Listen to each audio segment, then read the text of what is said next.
J'en profite pour dire que ce n'est pas un signe de soumission. Moi, je suis issue d'une fratrie de 4 sœurs, donc j'ai pas de frère. J'ai jamais eu de discussion avec mon père concernant le voile. Il n'est pas intervenu dans ce choix qui était le mien. Donc vous considérez que... Je peux terminer. Alors, on est quand même les principales concernées par le débat. On a été absents pendant plus de 80 débats. Donc je trouve que c'est important quand même que vous ayez la décence de m'écouter et que je puisse terminer mon propos.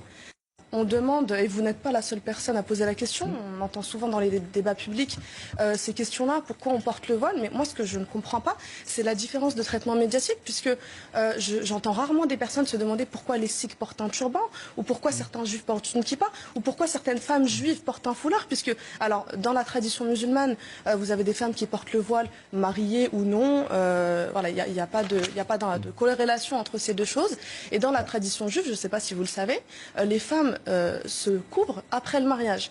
Donc, pourquoi est-ce que... Très minoritaire. C'est quelque chose... J'ai beaucoup d'amis juifs, effectivement. Très non, mais vos motivations, donc c'est un choix religieux. C'est une question de chiffres, c'est-à-dire... C'est une question de chiffres. Non, mais pas seulement. Quand ça concerne... Alors, vous dites c'est religieux. D'accord. Je vais citer Naïm Bestanji, que je cite régulièrement désormais dans cette émission. Le voile n'est pas une prescription coranique, c'est l'innovation islamiste pour apaiser la libido des loups, l'instrumentalisation sexiste, identitaire, politique de l'islam. L'obligation religieuse du voile a été créée par les intégristes. Il s'agit d'une hérésie sexiste combattue par les musulmans rationalistes Coran à la pluie. Le Coran n'a jamais employé le mot voile. Ce terme ne figure dans aucun des 3234 versets qu'il compose. C'est une création postérieure faite par la charia et soutenue par certaines traductions françaises. Les islamistes fondent pourtant leur légitimité sur leur soi-disant fidélité au texte qui permettrait d'être au plus près du désir de Dieu. Or, en utilisant voile dans des versets arabes qui n'en parlent pas, cette première contradiction n'est pas la dernière. Donc, je veux dire, j'ai envie de vous dire... ça n'existe pas. Est-ce que je peux répondre? Évidemment, vous êtes là pour ça. D'accord. Alors, ça me fait doucement sourire parce qu'aujourd'hui, on a la chance que 98% de la connaissance soit accessible sur Internet. Donc, il vous suffit de vous procurer un exemplaire du Coran ou même d'aller sur Internet pour lire les textes. Le voile est cité. Alors, je termine. Il est cité, le mot voile est dans le Coran. Dans le chapitre 24. Donc, je ne comprends pas. Alors, écoutez, Naïm Bestanji doit nous écouter. Et en plus, moi, je le cite. Je pensais que c'était un expert. Il se présente comme un expert. Donc, vous dites que le mot voile existe dans le Coran. Existe dans le Coran. Mais en fait, Khaled Benchir, qui préside la Fondation pour l'Islam de France, qui est un érudit de l'islam, ça, je pense que vous le convenez, il dit deux choses. Il dit que le voile, il le dit, est une atteinte à la dignité humaine. Et il dit par ailleurs que dans le Coran, il y a beaucoup plus de versets qui prescrivent la connaissance que le port du voile. Raison pour laquelle... Donc pour vous, le voile est en contradiction avec la connaissance?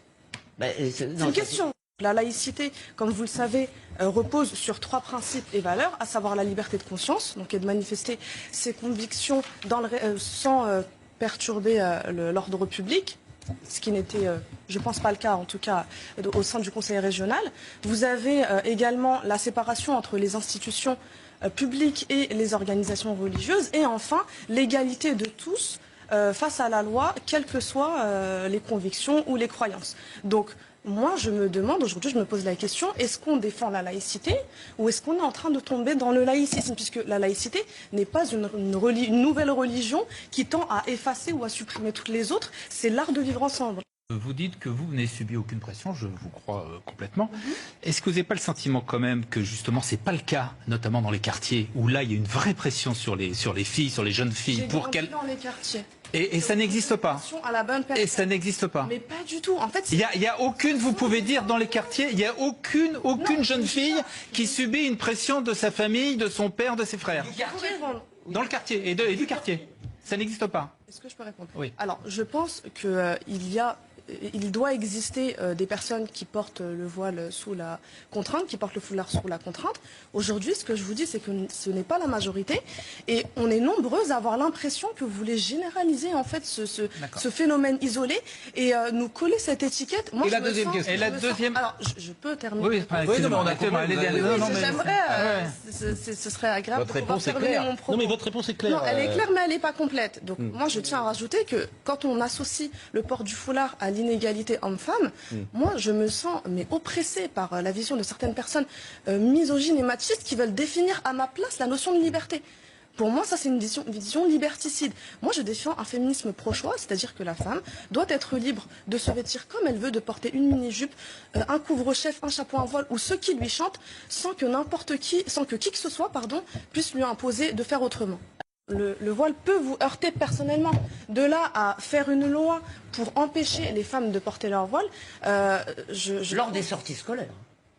Pas partout. Ou dans l'espace public, comme demande Marine Le Pen. Lors des sorties scolaires, mais à ce moment-là, quelle est l'étape suivante? C'est-à-dire qu'à un moment donné, est-ce qu'on va interdire aux mamans de venir récupérer leurs enfants parce que c'est dans l'enceinte de l'établissement? L'espace public, Marine Le Pen demande dans tout l'espace public, effectivement. Donc en fait, jusqu'où on va aller? Et dans l'espace public. Vous parliez d'islam politique, on pourra peut-être l'aborder plus tard.